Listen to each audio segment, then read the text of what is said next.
Hello everyone, welcome back to Fight Age channel. Friends, before starting to watch this video, I would like to ask you to subscribe to my channel. Thanks for supporting me, guys. The head of Matchroom Boxing, Hearn, representing the interest of Britain Anthony Joshua, said that his word would be interested in holding a duel against Filip Hrgovich. In fact, the winner of the Fury fight has to boxing with Filip Hrgovich, or lost the title, and they are not going to box with him. There is a lot to think about, but this news definitely changes the situation. Our goal is to become a 3-time world champion, and this fight against Filip Hrgovich will allow us to do that, as Hearn said about fighting Anthony Joshua versus Filip Hrgovich. Joshua had his last fight against Robert Helenius in August this year. In this confrontation, Anthony won by knockout in the 7th round. He has 26 wins and 3 defeats. Hrgovic had his last fight against Dempsey McKean in August of this year. In this confrontation, Filip Hrgovich won by technical knockout in the 12th round.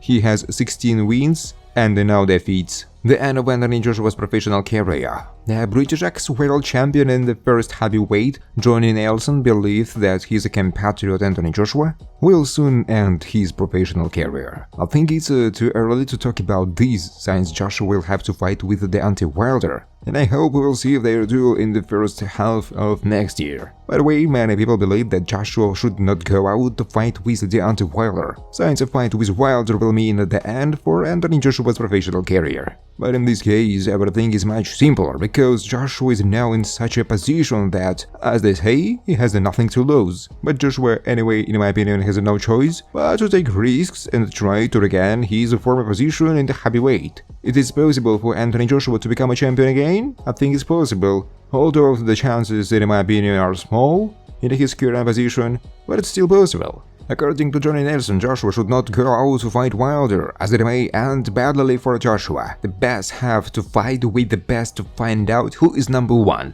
And if you pay attention to the trilogy between Tyson Fury and Deontay Wilder, then they have determined who is the best of them, and Joshua should follow their bright example. No matter what anyone says, but if Anthony Joshua doesn't hold a duel with Deontay Wilder in the near future, then we can assume that Anthony Joshua has completed his professional career, and that the lack of formality is unlikely to dispute this fact. But the most important question in all this is how much Anthony Joshua himself wants to continue his professional career, and in my opinion, he may well return with the most serious intentions to resume his former success. But for this, he will have to conduct not a neat and careful boxing that does not impress his fans at all, but return to his former boxing style. If you look at Joshua's first fight, then, as they say, life is felt in them. But his last fights cannot be distinguished by this. Yes, his loyal promoter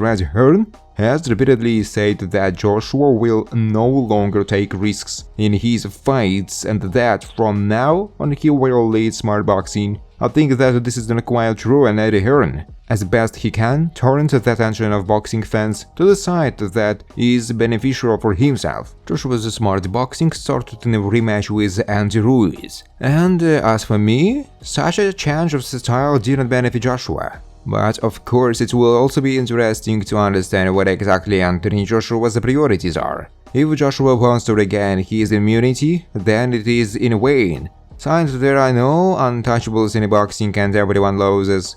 Naturally, we can cite a more vivid and famous example in the person of Rocky Marciano, who has not lost a single fight in his entire professional career. I don't think that Rocky Marciano's priority was to keep a 0 and defeat Colombo, and he fully showed his essence on the ring, leaving all his strength without sparring them. Again, everyone is different, and each boxer is unique in his own way. But the peculiarity of boxers like Marciano is that they were honest, and this was reflected in their fights. Today, professional boxing is a continuous manipulation with a large turn of events, which by their nature mean nothing and create only the appearance of some kind of movement. But if we return to the trilogy of Deontay Wilder and Tyson Fury, then in this case it is worth paying a tribute to everyone who participated in the organization of this entire trilogy. And at the present time, to get such a colorful trilogy in a relatively short period of time, in my opinion, is very commendable. So many thanks to everyone for their fight. There is no doubt that the continuation of Anthony Joshua's professional career will determine the style of his fight, and if Joshua has his previous attitude, then he will certainly have the opportunity to return to his results and enter the championship match. Thanks for watching, guys. If you like this video, please subscribe to my YouTube channel.